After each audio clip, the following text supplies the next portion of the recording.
Hello everyone, and a very warm welcome to this Textile Talk podcast. I'm Gail Cowley and I'll be your host today. Joining me for this episode are two guests, Robert Ossant and Jessica Pile, who are the authors of a brand new Batsford book just released this week called The Art of Couture Embroidery. Just to give you a little bit of background before we start our chat, author and fashion historian Robert Ossant hails from Lancashire and moved to London to work in newspapers, getting his big break at the Daily Mirror. Feeling disillusioned with tabloid life, he joined London embroidery house Hand and Lock as their communications manager in 2013. It was at the 258-year-old atelier that he became close friends with co-author Jessica Pile and developed his love and passion for embroidery. Regularly inspired by the designers, artisans, makers and artists he met, Robert enrolled at night school and completed a master's degree in the history of art. Now equipped with cultural studies, insights and academic frameworks, he applies the tools of art analysis and interpretation to all areas of the fashion industry.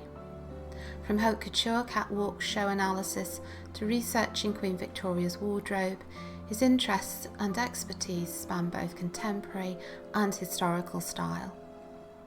Now based in France, his freelance work has appeared in Vogue, Marie Claire, Selvage, The Independent, Forbes and Newsweek, and he has worked with international fashion brands including McQueen, Saint Laurent, Gucci and Balenciaga. He has also spoken at the World Embroidery Conference, the Chelsea Flowers Show and the National Gallery on embroidery as a vital expression of art. Whether researching, writing or talking about embroidery, he brings personality, humour and intellectual vigour, making an often overlooked artistic expression feel vivid, relevant and alive. So born in Kent, Jessica Pile is an author, designer, educator and technical embroidery specialist in London. After graduating from the Royal Central School of Speech and Drama with a degree in costume construction for performance, she joined historic embroidery house Hand and Lock. Within a few years she was appointed managing director, becoming the youngest person to hold that role. During her 12-year tenure, she relaunched the embroidery school, expanded the annual embroidery competition into a globally recognised art and fashion event, and managed complex commissions for major fashion houses, including Louis Vuitton, Burberry, Dior and Vivienne Westwood. She also worked on large-scale, high-profile embroidery projects for the 2012 London Olympics, the Diamond Jubilee and the King's Coronation. In 2018, while working at Hand and Lock, she authored Fashion Embroidery, Embroidery Techniques and Inspiration for Haute Couture Clothing, drawing on her deep knowledge of high-level embroidery. The book's success led to a demand for a follow-up, and Jess approached Robert to bring the Art of Couture Embroidery to life.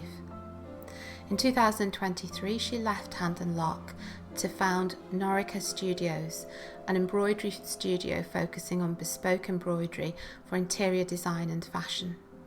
The business she runs with her sister Eleanor, and they are currently developing a new product range launching in 2026. Whether leading projects, teaching or writing, she combines technical skill with a calm, confident tone that has made her a trusted voice in contemporary embroidery. Before we dive into the conversation, a quick thank you to the School of Stitch Textiles for supporting this podcast. They are the UK's leading provider of City and Guilds accredited home study courses in textiles. From beginners through to advanced master practitioner programs, you can study flexibly from home with expert tutor support. Visit sofst.org to find out more. That's sofst.org.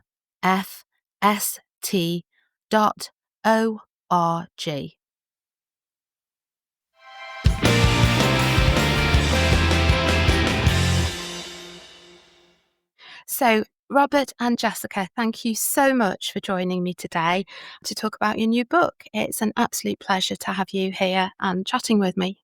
Thank you. Thanks. Hello, and thank you. So I wonder if I could start off perhaps directing this to you, Robert. Tell me a little bit about the story behind the book. What inspired the art of couture embroidery? And how did the two of you to come to collaborate on it? Well, this is definitely a story that both of us have input into because it really actually started with Jessica and it started with her first book. And I mean, Jess, you can probably speak more on this, but I absolutely adored when you came out with your book and not going to lie, was ever so slightly jealous. So when a few years later, when you decided you wanted to do your second book and you asked if I could come on board and work with you, I was absolutely delighted. But maybe you can tell the story of how you came to that decision. I guess, yeah, exactly what Robert said. I wrote my first book, and through writing it, there was various times that I felt like I didn't really explore in full depth the world of couture embroidery, and definitely felt like I wanted to do something else. And obviously, working with Robert at Hand and Lock, we worked very closely together and had a great relationship. And Robert is excellent at writing, and his interests obviously lie in sort of like the history of art and fashion and embroidery and all of that. So bringing him on board, I wanted to bring that element into the book where there was a bit more research into brands and the fashion ethos of each designer. It wasn't something that I was particularly good at, so I wanted him to be there, and I was going to focus on the much more in-depth analysis of the practical side of the embroidery and how to kind of like look at a piece and understand how to create it, what to do, and all that sort of stuff. So I guess that's probably where it all started, and Robert obviously wanted to be involved. So yeah, here we There, are. there was a very early conversation we had that I remember where we were trying to articulate how we would bring both of our skills to the book. And almost like a visual metaphor. It was like we wanted to zoom out as far as you can into the history of the lifespan of the designer, and then zoom in from that moment in history to the person, and zoom in to their experiences, and then zoom into the formation of their brand, and zoom in again to a collection, then zoom into a garment, then zoom into the embroidery on the garment. So I think what we realized was, I can kind of take care of the historical context, but Jess is super empowered to look at the garment and look at the embroidery and the collection. So I think the idea was that we immediately saw that, we're both at opposite ends of a spectrum. And if we come together, we can tell, a broader story. And I think that's hopefully what people will get out of the book. I mean, it's an absolutely beautiful book. It really is, and as I say, thank you very much for sending me an advance copy. I've really enjoyed looking through it.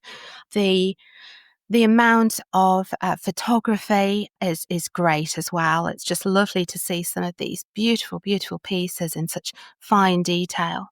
I wonder. Obviously, the book showcases embroidery at the highest levels, but what does addressing this first to Jessica? What does couture embroidery mean to you, and how does it differ, do you think, from other forms of stitched art or embroidery? How would you define it? So I guess couture embroidery is sort of the highest level of embroidery that you can get. It's completely bespoke because a couture piece is a one of a kind, so there isn't another one like it. And for a brand, it's kind of like they are investing a lot of money, resources, design, time into creating this embroidery, and the craftsmanship that goes into it. It's not just the embroidery, it's the designer time, like their experience. Then it's sort of like putting it through the production side. So all of the people that are involved in the couturier that bring the embroidery to life. So sourcing materials, the innovation that can come with it. So obviously embroidery as a technique on its own, it's quite historic, but couture embroidery really tries to push the boundaries of embroidery. And yeah, like the experience that all the people involved bring to the table to make this embroidery. I think that kind of defines couture embroidery. Does that make sense, or does it just go around in a whole circle?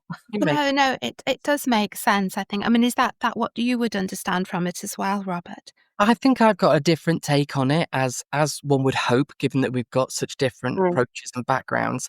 I think I see couture embroidery as a way of almost looking at recent European history, because haute couture itself, as a field, has been around for 160 years, and you can see these designers are getting brought into this group, this collective, because they are interested in the highest standards of art as fashion and the highest standards of embroidery and tailoring, etc. So I think couture embroidery, all embroidery is unique, it's fantastic, it's beautiful.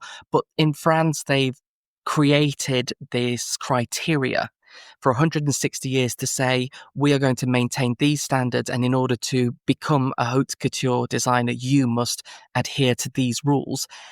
And it's kind of safeguarded and protected the whole industry in France for 160 years. And I think embroidery, combined with that European history, you just get to sort of see a different take on, post Second World War, the beginning of the 19th century, the beginning of the 20th century, the way you kind of see history differently when you look at it through embroidery is fascinating for me. And haute couture embroidery means it's distinct. It's different from embroidery in the rest of the world. I mean, I assume that there is obviously a substantial cost to doing this type of embroidery, just in person hours alone. So, Jessica, can you give us any sort of sense about how long doing one of these items may take? Well, that's a question that I get asked a lot. I'm It sure. Sorry to be so obvious. And I know it's almost as long as a piece of string, but I think I used to refer to it when people ask me, "So how long does that take?" And you'd be like, "Well, if I asked you to build a house and you said, how long does that take? Would you say a one-bedroom house, a two-bedroom house, a five-bedroom house?" It's very difficult to say, obviously. If there's a dress that is entirely covered in beadwork or tiny silk shading, then that is going to differ vastly from something that just maybe has really quite big beads scattered all over it. You do know that just generally embroidery takes a long time because it's done by hand. Some dresses can take hundreds of hours and cost up to £1 million, but some dresses won't take as long and will cost a lot less. So yeah, it's difficult to give you it's going to take this amount of time, but you do know that there is a lot of hours in most of the dresses that you see. can I just follow that up by asking Jessica and obviously Robert, if you'd like to sort of perhaps discuss afterwards, what actually happens to the dresses? I mean, if you pay that kind of amount out for a dress, I assume that you are planning to get a lot of use out of it. So are these just beautiful creations that are flagships and walking advertisements in a way, or is there some final use for them? Yeah, well, we've discussed this before, me and Robert. Yes, I guess they are like walking adverts. The brand is investing the money in it to show their sort of the biggest creative advert that they can make. And then hopefully that leads down into the smaller parts and people buy the ready to wear collection off the shelf in the shops.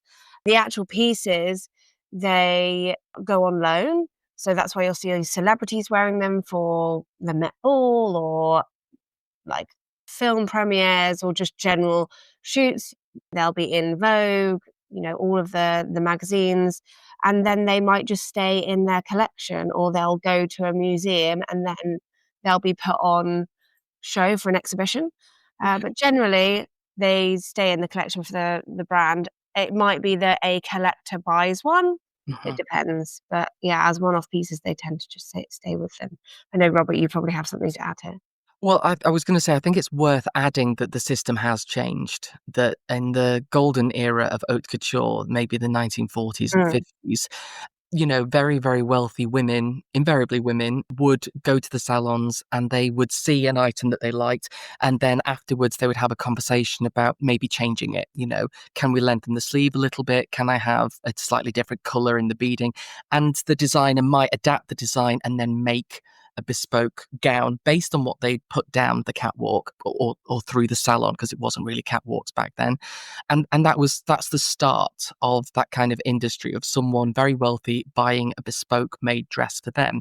Of course, these have become more of a kind of marketing spectacle now and a marketing exercise, but the designers are still using them as an excuse to kind of showcase their talents and the extremity of what is possible. So in that respect, I think these designs that you see going down a catwalk are more akin to maybe a concept car from BMW, where they're trying to express, this could be what we could all be wearing in a few years. This is me really pushing design to the limit. And not to sound like Miranda Priestley, but obviously that all filters down. What goes down the runway ends up being replicated and copied down at mass market level and even in fast fashion. So there is a trickle effect from it. But to your question of where do they end up? Yeah, archives and museums, and not someone really wearing them to do their day-to-day food shop. Not happening. No, I could well imagine that. You would look a little bit daft around Sainsbury's and some of them, wouldn't you? And Jessica, I know that your earlier book, Fashion Embroidery, gave readers a peek behind the scenes of the fashion industry. I just wonder if your perspective or your approach has changed for this new project. Yeah, definitely. And I think that's why I wanted to do this second book, because I felt there was so much I left out in the first.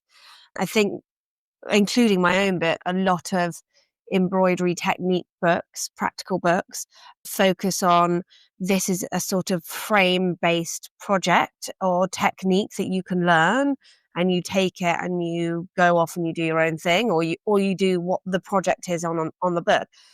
There is an element of that in this new book, but I wanted to give more of an open view about how to actually get to that point.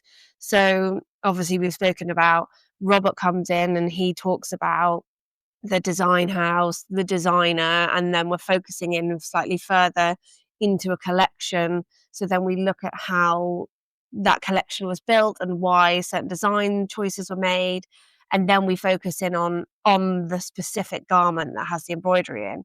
So then I'm looking at how to analyze that piece. So you're not only learning about the technique, but you're learning about, okay, if this embroidery is on this garment, how would I design it? How would I achieve it? So looking at things like material selection. So why those specific materials have been chosen for that garment, the base fabric, why have they chosen that base fabric and how is it used?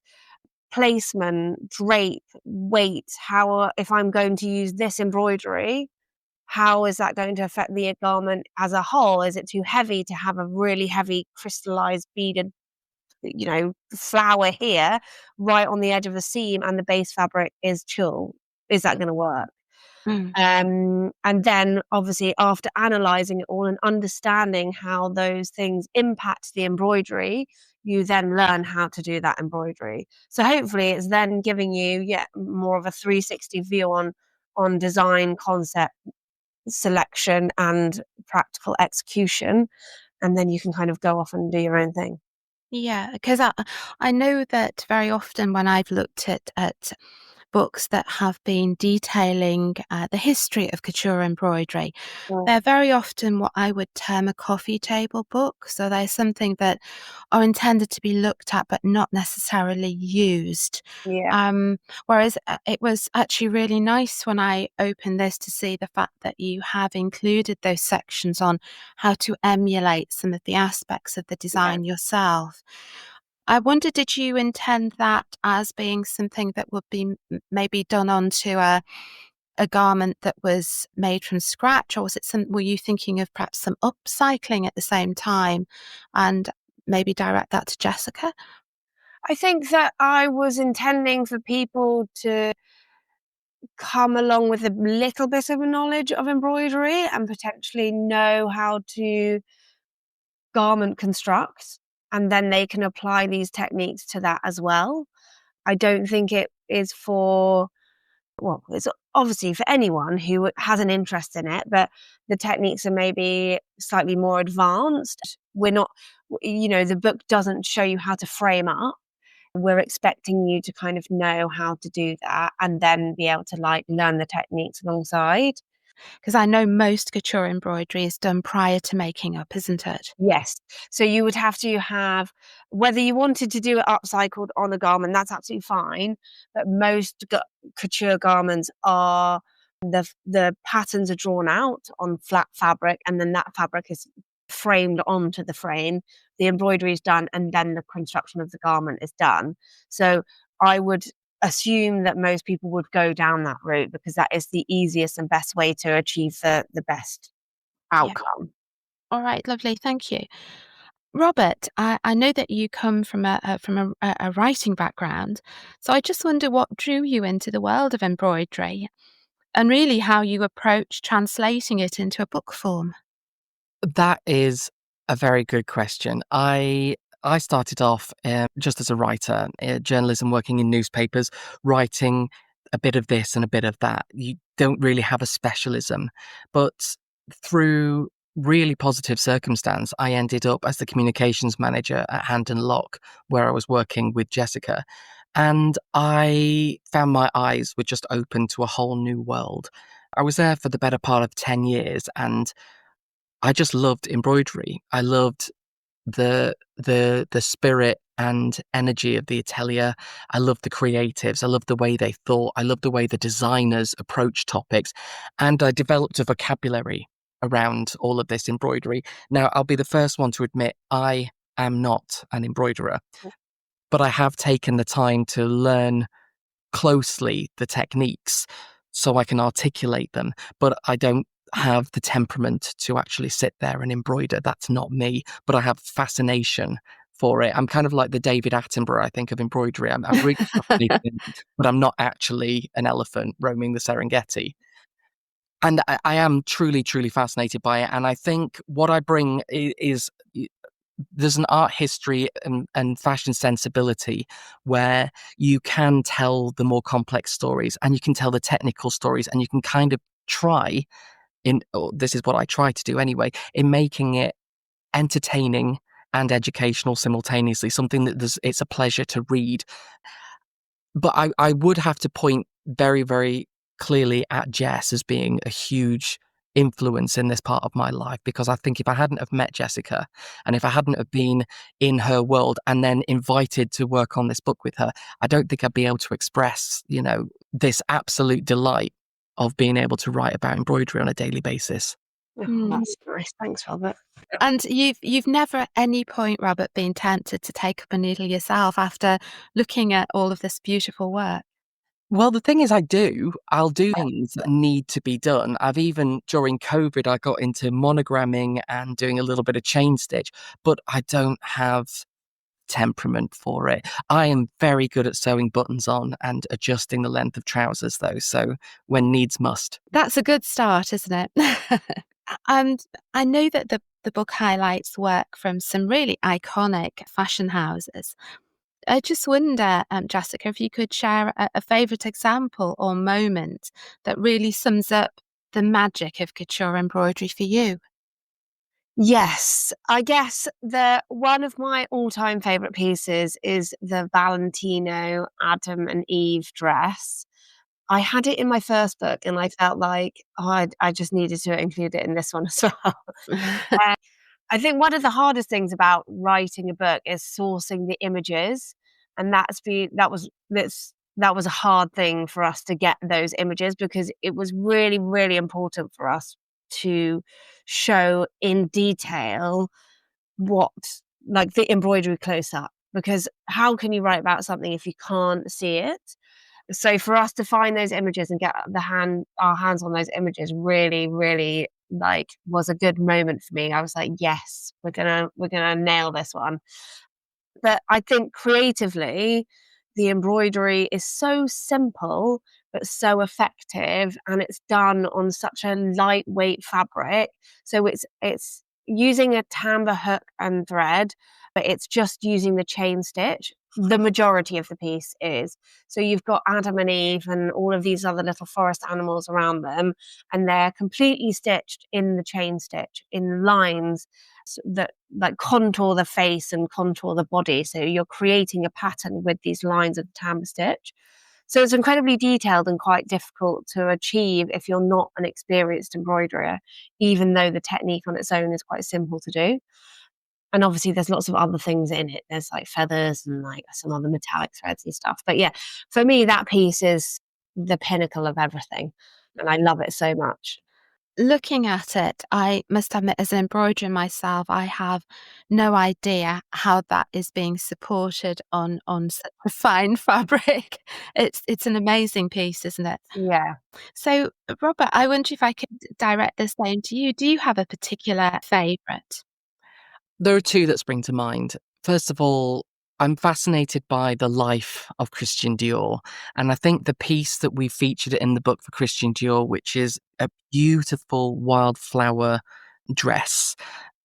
One of the only historical pieces that it is actually, yeah, one of the only pieces where we really went back to 1953, and it's the Tulip collection. And it's this beautiful wildflower dress, and I think it really reflects a lot of his biography. So from a storytelling point of view, it's one of my favorite pieces because you get an understanding of the man behind Christian Dior. You get, it's not just a brand, it's his life story on textiles. But then from a technical point of view, it's the most simple embroidery.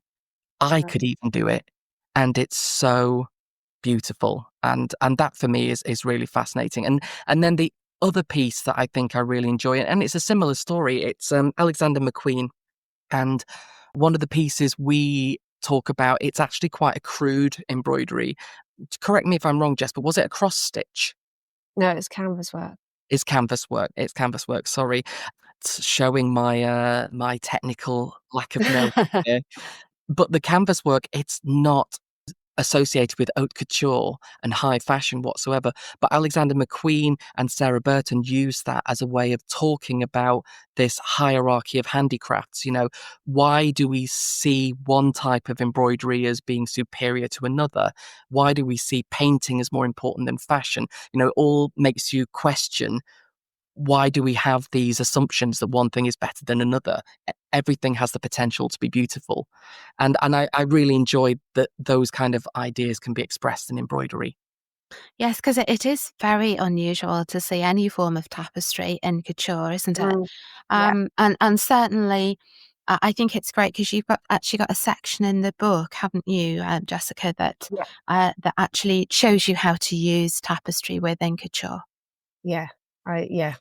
It's definitely not seen very often. I mean, it does feature more often in like accessories, so like shoes and bags. But yeah, it's not definitely not seen on any sort of like garment or dress or anything like that. But that's why I thought it was quite nice to do something different rather than kind of like the same thing over and over again. Absolutely. So I wonder, Robert, I know there's a lot of discussion in general and in today's world about preserving traditional handcrafts, because obviously we're moving into quite a fast-paced and a digital world. How do you see the couture embroidery balancing heritage and innovation? I think couture embroidery has always kind of towed that line. It's the reason why there is this haute couture organization in France, and it is about preserving the crafts, safeguarding the ateliers, and making sure that it's a respectable and respected vocation. And again, I mentioned France because France is really ahead of the game in this respect. They've been taking these kind of things very seriously for a very long time. I think the UK has caught up. I think America is very much falling behind. There's amazing benefits to be reaped by embracing technology and moving things forward, but you can't simultaneously let go of the heritage. You just lose the foundation that everything is based on. So I think couture embroidery is absolutely pivotal to maintaining heritage. But from an innovation point of view, I think it's absolutely littered with innovation now and always has been. The techniques, the actual needle and thread, the timber hook, the chain stitch, they might not change so much, but the designs that enter the designer's mind, they can be innovative. The materials they choose to work with can be innovations. So innovation and heritage can work hand in hand in couture. Yes, yeah, absolutely. Jessica, do you have any thoughts about that? Yeah, well, I mean, I agree. I think it's very much about the material selection and the designs that come from the new designers that are coming in and doing these crazy designs. Materials that we use, whether they're upcycled or they're new or they're looking at involving, I don't know, there's so much out there. You can get fabrics now which have got like LED lights in them, or do you know what I mean? So there are the things that are being innovative, and then you're working into them with the same techniques that haven't changed. Materials do often drive innovation, don't they, in Yeah. some form or other? For instance, I know when we first got PVC, and there was obviously that opened up a Yeah. whole new world. Do you see anything coming down the line that is going to perhaps create a whole new avenue for couture designers to explore, Jessica? Oh, that's a tough one. I would say coming down the line, it sounds like it's a term being bandied around all over the place at the moment, but we are talking about AI assisted. Yeah. I'm actually having a conversation with a journalist later today about AI models. I don't know if you guys saw the guest Yeah. with the Vogue model, but the AI has already been used for quite a while in demonstrating textiles in CAD design tools. So without ever making a toile, without ever embroidering a single bead on a dress, a designer in the space of their computer can see how it's likely to move, Mm. it's likely to respond when placed on a body. And I think that's changing what's possible. I'm a bit on the fence about whether I think it's a good thing or a bad thing, but I think anything that maybe when they come to render the embroidery by hand in real life, that maybe pushes the designer's ambitions and gives them that sense that, okay, I tried this in the computer and actually that is possible if I do this, this, and this. Maybe it will push the creations and the silhouettes and the ambitions just that little bit further and make it more interesting. That's actually really interesting because I don't know why somehow that makes me a little sad. Like I say, I'm sat on the fence about it because I think when we're talking about sustainability, we do need to embrace things that streamline processes. So if, to produce a garment, you have to create 10 iterations of it with different fabrics and keep that's wasteful. It's terrible. But at the same time, there are people employed making those garments and getting paid for it. So you might lose the waste of resources, but you're also taking someone out of a job. So this is why I sit on the fence about it. I think it's a thorny subject that we're going to have to grapple with over the next 10 years. Mm. Yeah, there's also the obviously actual catwalks, you could be looking at AI developed designs walking down the catwalk on holograms, a bit like what we see when you go to ABBA Voyage. Those sort of new technologies would take away everything in the catwalk industry. And that could definitely be a possibility in the future. I'll add to that one thing because I actually think that where this will take root is in fast fashion, which Mm. is always about cost cutting and saving money. And I think authenticity, storytelling, artisan craftsmanship, they are maintained at a higher fashion level, haute couture and even upmarket, mass market designs.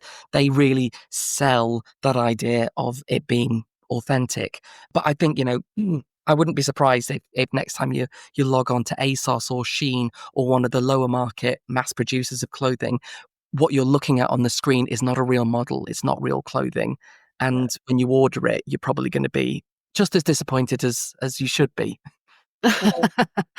Yeah, I think that the thing that I find sort of quite depressing about that is the fact that so much of couture is based on somebody's skill, somebody's knowledge of Yeah. how something will work, whether it will react, and that's based on experience, and they've worked with this material before. They know how it will react in a certain situation.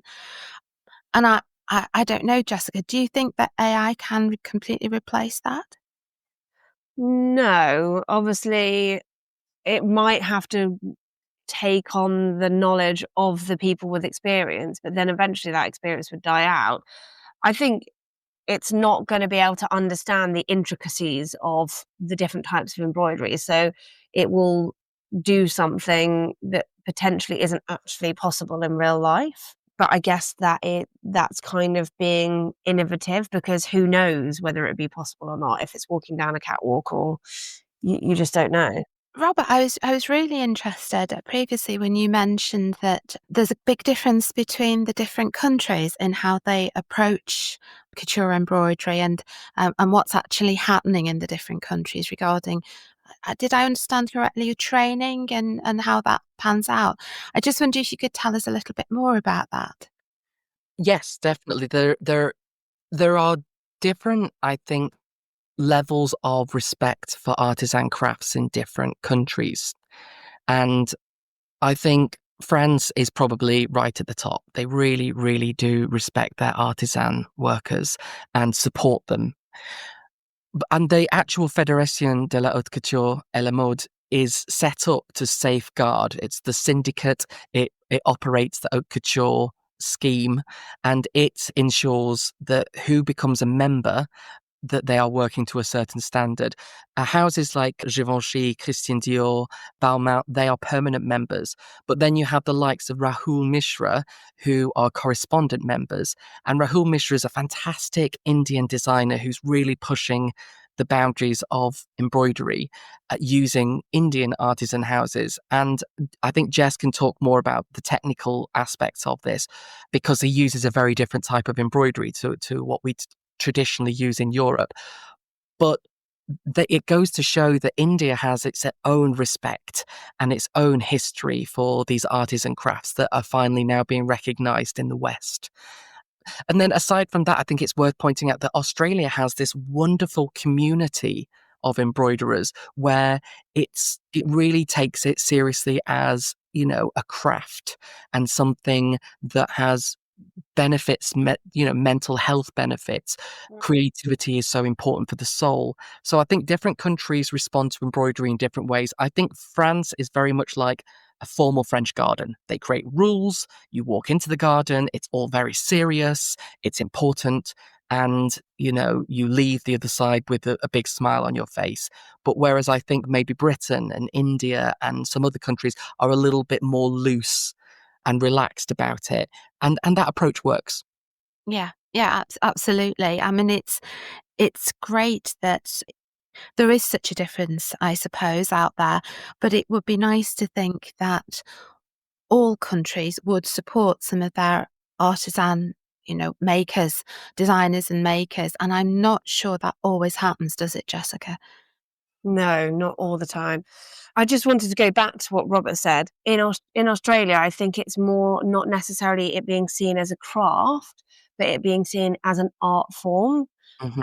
And I think there's often that definition where there's lots of people that use embroidery as a craft, at home, and it's not often recognized as an art form because, it was seen as women's work and stuff like that. So over in Australia, there are textile artists that are becoming respected in the art world for producing these amazing pieces of art in stitch. And I do think that in the UK, we do also have that in some cases, because we do also have lots of institutions and charities that support the craft or the art here. So I do think there is a smaller industry, but I definitely think it's there as well. I think America's an interesting case, if I can just jump in there, because I think they do have amazing textile artists, but of course they call them fiber artists. They somewhat try to remove themselves from the idea of the quaint, crafty embroidery image that some people have. But what I think is sad in America is there is very little of a support network. The American government doesn't turn around and say these crafts are important, we must preserve them, whereas they have the most means in the world to do that. But America's all about automation, of course, and so these people are kind of, they have to just support themselves at all stages of their careers, which I think is not the case in the UK and France, for example. Yeah, no, that's a really good point, Robert. So I wonder, did you make any surprising discoveries of lesser known techniques perhaps that you came across during your research that you found particularly noteworthy, Jessica? Yeah, I didn't. It was difficult to decide what we wanted, what techniques we wanted to include in the book. I think I wanted a broad range of techniques, so you'd learn a lot. And I battled a lot with, obviously, Robert spoke about Rahul Mishra earlier, about whether to include the technique of Ari work. So Ari is very similar to Tamba. Tamba is obviously the European version of that we do over here, and Ari is done in India. So it's complicated but similar. But a lot of the fashion industry, because they get their embroidery done in places like India because of lower work rates and things like that, a lot of the fashion industry is done in Ari and not in Tamba. So exploring that was a nod to say, oh, Tamba beading is considered the haute couture technique, but actually Ari is probably the main technique which underlines the fashion industry.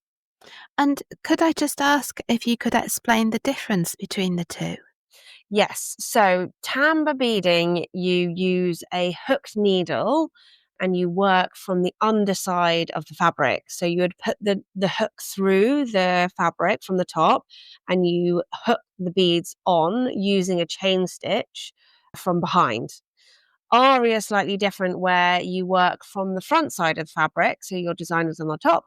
It it's not a hook needle, it's a sort of got a ledge on it, so it doesn't actually loop onto the thread, but the beads are threaded on to the needle, and then the chain stitch again is worked from underneath and pulled up through, and each time you make that hook, you push the bead down from the needle and not the thread underneath. So there are benefits to it because you can work from the front and you can see what you're doing in much better than you can with tamba beading. And you can also use other materials because you can work with like a bullion, a wire bullion, or it gives you the option to sort of shade in fabric. So you can choose one bead and then choose another bead and choose a different color bead and choose another bead. Whereas with tamba beading, you have to thread them all onto the thread before. So you almost have to pre-plan how you want that to come stitched out. I Yeah. see. Fascinating. Thank you. So Robert, do you have any particular discoveries or techniques that you came across that fascinated you during the research for the book? Well, I think I'm going to have to build on Ari because I think it's culturally and historically very significant. It's likely but not proven to have existed before tamba beading in Europe. The actual tool itself is likely to have spread westwards, arriving in France before the French Revolution, where it was used as a hobby, and then it came again after the French Revolution, where it became more of a tool of industry for lace making. So I find it fascinating that we have this thing in Europe called tamba beading and we have this thing in India called Ari, and they are definitely related, but we don't quite know how they are related. And that the techniques are, I mean, it's almost like someone just lost the IKEA instructions and had to make up how to use this tool and just made up a different way of doing it. You know, you meant to build an IKEA wardrobe, but you ended up with an IKEA desk. And it's the same effective tool. It's used in embroidery, but somehow it's all been mixed up and used in a different way. And I think it's even more interesting as well that in modern history, the Fédération in France says, you know, if you are going to be an haute couture designer in France, you need to have an atelier and you need to use the highest quality embroidery here in France. Whereas correspondent members who to the average person would not be, and they'd be indistinguishable from all of the other designers showing at Haute Couture Paris Fashion Week. But they are allowed to produce their pieces back in their home countries. So when Rahul Mishra is producing Ari, he's using all of these Indian workshops at a much lower cost than, say, Schiaparelli would have to if making the same garment in Paris. So there's an economic story here as well. Rahul Mishra showing in Paris can have these wildly embroidered garments, whereas Schiaparelli, to create something similar, it's going to come at a much higher price point and maybe not be achievable.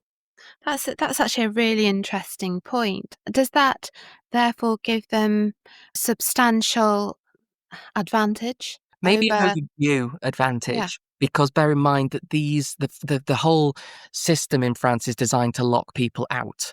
And I think finally they're inviting designers like Gaupé, Rahul Mishra from other countries and saying, okay, we're gonna give you a much deserved chance to get involved in this community. And, maybe they are entitled to have a slight advantage, maybe in cost of production.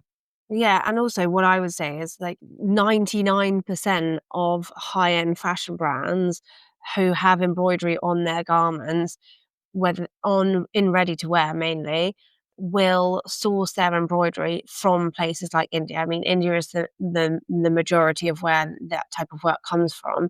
So actually, where embroidery is being innovative is there.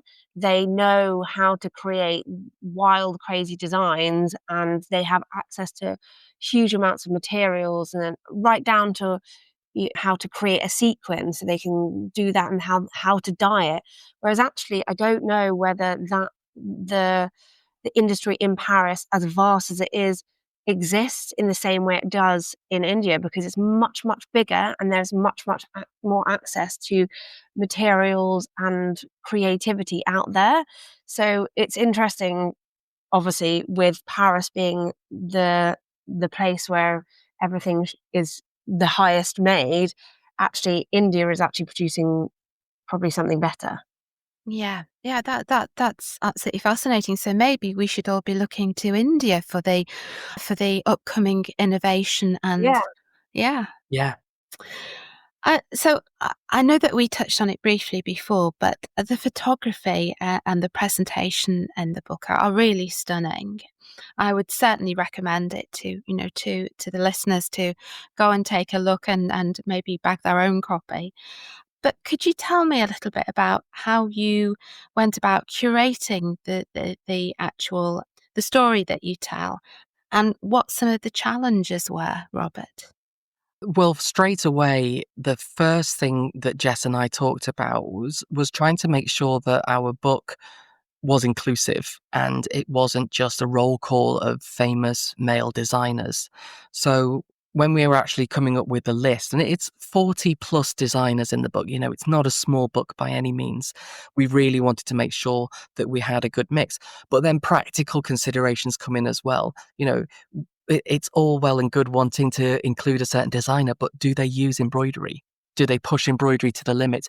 Are there good pictures of their embroidery that we can use? So practical decisions really came into it. And I think both Jess and I are very aesthetic people. When we're going through the pictures, it was very easy to say, that won't do. That's not good. That picture's not good enough. That embroidery is not interesting enough. So we were making those kinds of decisions, knowing the whole time we really want people to open the book at any point and see something and go, wow. We want our images to speak volumes just alongside with the text. Yeah. But Jess actually was so pivotal in in the creative photography around the instructionals. And I mean, she's so focused on the smallest details. And I remember we had a conversation just before the shoot and I was like, did you get your nails done? And she's like, yes, of course I did. But I mean, all those kind of things are really important. And I think Jess can talk about, hopefully how she saw those instructional sections of the imagery of the book as being so pivotal.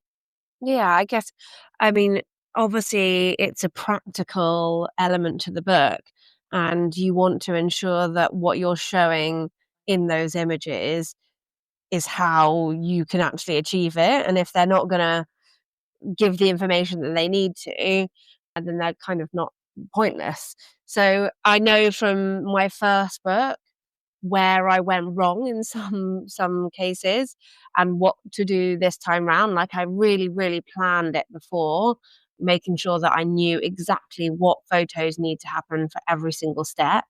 And obviously you want the embroidery to speak the words and for everything else to fall away. So clean fabric up behind and, brighter threads so that you can see them. So yeah, I think I've also were taking inspiration from obviously the garments that we had chosen. So we liked those, and those were the aesthetic parts of the book. So obviously translating them into the practical side, they sat alongside them really well. Yeah, and so you took your own photographs for the book as far as the techniques were concerned, Jess? Well, not I didn't actually take the photos. I had a Uh-huh. photographer with me, Right. but I sat down and I did all the practical elements to the book. I obviously created each piece and then wrote the instructions to them, and then, yeah, the photographer Mm. came in, and while I was doing it, he was taking the photos. It's quite, I suppose there's a certain expectation almost there, isn't there? That because you have such beautiful photographs of the pieces in the book, you almost need to make sure that those photos are as visually attractive. Yeah. Yeah, yeah. Mm. Yeah. And also, I think credit where credit is due, the designers from Batsford who put the book together and, the layout. I think as soon as we got the first draft, I think both of us Yeah. were very excited because they understood straight away that there needed to be a certain degree of elegance and Mm. sophistication. And also, this is the books straddle telling you about the designer and teaching you the technique. And creatively, they had to find a way of flowing from one section to another. And they did it perfectly. So credit where credit's due. They were Yeah. fantastic. Mm. Yeah, I mean, it's really well put together. So very often, books like this can be more of a coffee table thing. But Mm. as far as anybody that's listening that may not have any great understanding of professional embroidery, but are just perhaps interested, I wonder what you hope that they'll be able to take away from the book. If there's one thing that they could take away, what do you think it would be, Jessica? I think it's being able to understand embroidery. That's a big term, but I guess with a lot of books, when I would go through them and I'd look at an image and I'd be like, why haven't they told me what this is or how to do it? I hope that if they don't want to do any of the practical elements and they're just interested in embroidery, they can look at each image and there's a description about what technique it has been used to create that embroidery, and then they can go away and think, oh, that was interesting. Mhm. Okay. And what would your thought be, Robert? I want people to be better at pub quizzes after reading our book. No, I think if you're a creative person, I think you already have this instinct, and maybe the book should hopefully underline it. But it's the idea that great art comes from you, from authenticity. And if you are creating something, if you are aspiring to create these beautiful embroideries, think about your life, your world, in the same way that these designers did, and draw from your experiences to create something that's authentically you. And I think that's not just a lesson for the people that, might read our book. I think that's a lesson for everyone. We should lean into ourselves and our strengths to be the best possible versions of us that we can be. One of the things that I actually think is great about it is the fact that it's very easy to look at a completed dress, for example, that has a lot of sequins, a lot of beading on it, and not really understand the time or the effort that goes into it.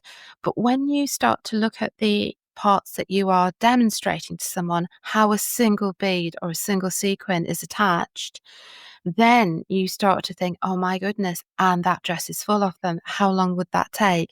And I think that's actually really great that people sort of are able to gain that kind of understanding from the book. Working together at Hand and Lock, we used to have that penny drop moment with people who came into the atelier where they had no comprehension beforehand of the complexity involved in things that are pretty ubiquitous. I mean, we see these dresses and these embroidered artworks and also ceremonial pieces that are used maybe in, royal weddings or royal parades, and we take them for granted. We don't interrogate them. But I think the moment someone stops and sees in a studio or reads in a book about the level of complexity that's involved, it changes the way they see that thing forever. And I think that's also something that I would really hope people that read our book take away, a greater appreciation for the art. Absolutely.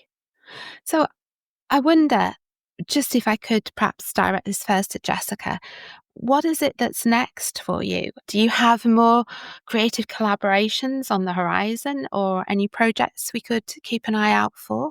On the horizon, well, I think another 10 books would be good. Okay, let's just see how this one goes. But no, I have my own business with my sister, and we do bespoke embroidery, and we also do interior design. So I focus a lot on creating interior embroidery, but I do also do fashion embroidery as well with the business. So yeah, I work there most days. Doing bespoke embroidery and then also an interior design. So my business is called Norica Studios, and that's the embroidery side. And then our interior side is called House of Norica. So yeah. I mean, is it something, obviously, if you're embroidering all day, every day, or dealing with textiles, I just wonder, is it something that you never get bored with? Are there occasions when you think, oh, I'd rather do anything but sit down at an embroidery hoop today? No, I think every project is so different and so varied, and every client you work with has different ideas. It's never really the same. So I've not got to that point yet. And this is the way you say yet. It could be on the horizon, you never know. But so far so good. And Robert, what's next for you? Do you have other things on the horizon that you could tell us about? Well, I feel obligated to mirror Jessica's wonderful comment that yes, lots more books. I would like a book with just my name on it, but I would definitely like to work with Jess again on basically expanding the universe of what this book kind of represents, interrogating embroidery kind of from a historical point of view and a technical point of view. But from a day-to-day perspective, I was just a few weeks ago at Haute Couture shows in Paris writing about the collections. It's in September, it will be Fashion Week in Paris.